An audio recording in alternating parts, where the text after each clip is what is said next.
మహానాడు వేదికగా సామాజిక తెలంగాణ ఇష్యూను మరోసారి తెరపైకి తెచ్చారు టీడీపీ అధినేత చంద్రబాబు. వచ్చే ఎన్నికల్లో తెలంగాణలోనూ బలపడతామన్న బాబు 2 రాష్ట్రాల్లో అధికారమే ధ్యేయమన్నారు. సామాజిక తెలంగాణ తమతోనే సాధ్యమన్న చంద్రబాబు శ్రేణులకు దిశానిర్దేశం చేశారు.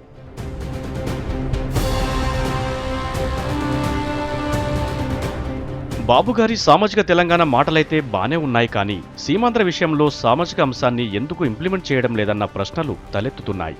రాష్ట్ర విభజన నాటి నుంచే ఎన్నికల వరకు సామాజిక తెలంగాణ అంటూ ఊదరగొట్టిన బాబుగారు సీమాంధ్రలో అయితే ఆ ఊసే ఎత్తలేదు.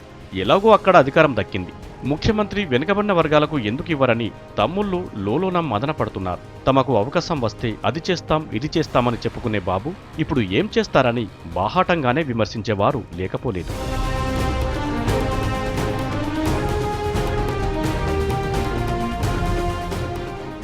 తెలంగాణలో అధికారం రాదని తెలిసే వెనుకబడిన వర్గాలకు సీఎం పదవి అనౌన్స్ చేశారని ఆరోపణలు వినిపిస్తున్నాయి. పరిస్థితి చూస్తే అవుననేవారు లేకపోలేదు. ఈ సంగతి ఇలా ఉంటే మళ్లీ ఇప్పుడు సామాజిక తెలంగాణ ఎందుకంటున్నారా అంటే కొత్త సమాధానాలు చెబుతున్నారు తమ్ముళ్ళు. అసలు పార్టీనే తుడిచిపెట్టుకుపోతుందనే తెలంగాణలో 15 ఎమ్మెల్యే ఓ ఎంపీ సీటు గెలుచుకోవడంతో బాబుగారికి కొత్త ఆశలు చిగురించాయి. ఎలాగో సీమాంధ్రలో అధికారం ఉంది.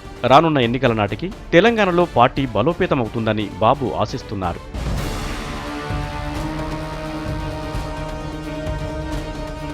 నిన్న మొన్నటి వరకు తెలుగుదేశాన్ని దెబ్బతీయడానికే రాష్ట్రాన్ని విభజించారని బాబు ప్రచారం చేసుకున్నారు. ఇక వచ్చే ఎన్నికల నాటికి బాబు వేసిన లెక్కలు చూసి తమ్ముళ్ళు ముక్కున వేలేసుకుంటున్నారు.